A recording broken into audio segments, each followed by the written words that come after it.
কৃষি জমির ট্রাক্টর উঠে এসেছে পিচ ঢালা সড়কে। পণ্য কিংবা যাত্রী পরিবহন নয়, এই কর্মকাণ্ডের মূল কারণ প্রতিবাদ। তাই তো ট্রাক্টরের সামনে লেখা হয়েছে স্লোগান। এই আন্দোলন চলছে লন্ডনের ওয়েস্টমিনস্টারে, যেখানে প্রতিদিন জড়ো হচ্ছেন নানা বয়সী হাজারো কৃষক। অংশ নিয়েছেন কৃষক পরিবারের অনেক সদস্য, বাদ পড়ছে না শিশুরাও। এই আন্দোলনের শুরুটা ব্রিটিশ সরকারের শুল্ক নীতিতে সংস্কারের জের ধরে।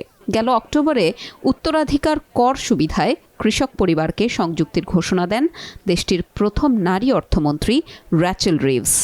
অন্তত 10 লাখ পাউন্ডের সম্পদ আছে এমন পরিবারের ক্ষেত্রে 20% হারে, যা কার্যকর হবে 2026 সাল থেকে। অন্যান্য খাতের উত্তরাধিকার করের অর্ধেক হলেও এই পরিবর্তনকে ভালোভাবে নিচ্ছে না কৃষক পরিবারগুলো। নতুন কর নীতির কারণে কৃষক পরিবার ধ্বংস হতে পারে বলে মনে করেন পরিবারের সদস্যরা। আমরা জমি ও ভবিষ্যৎ প্রজন্মের জন্য কাজ করতে চাই। বছরের পর বছর গ্রামীণ পরিবেশের যত্ন নিয়েছি, তা চালিয়ে যেতে চাই। তবে সরকারের এই সিদ্ধান্তের ফল ভালো হবে না।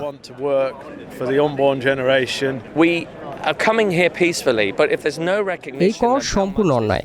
আমরা শান্তিপূর্ণভাবে প্রতিবাদ জানাতে এসেছি।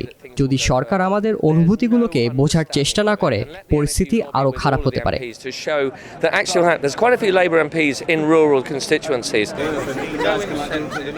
শুধু কি কৃষক?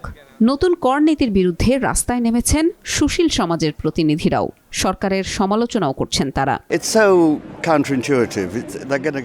এই নীতি সম্পূর্ণ অযৌক্তিক।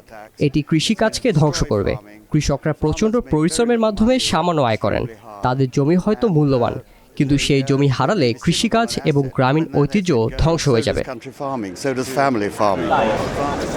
কৃষক সংগঠনগুলোর দাবি, উত্তরাধিকার শুল্ক নীতি কৃষকদের জন্য কার্যকর হলে অন্তত 70,000 পরিবার এতে ক্ষতিগ্রস্ত হবে। যদিও সরকারের হিসাবে এই সংখ্যা 500-র বেশি নয়।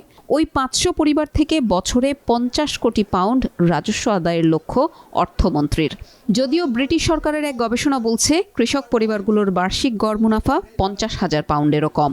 সরকার নির্ধারিত কর পরিশোধের জন্য এই মুনাফা যথেষ্ট নয়।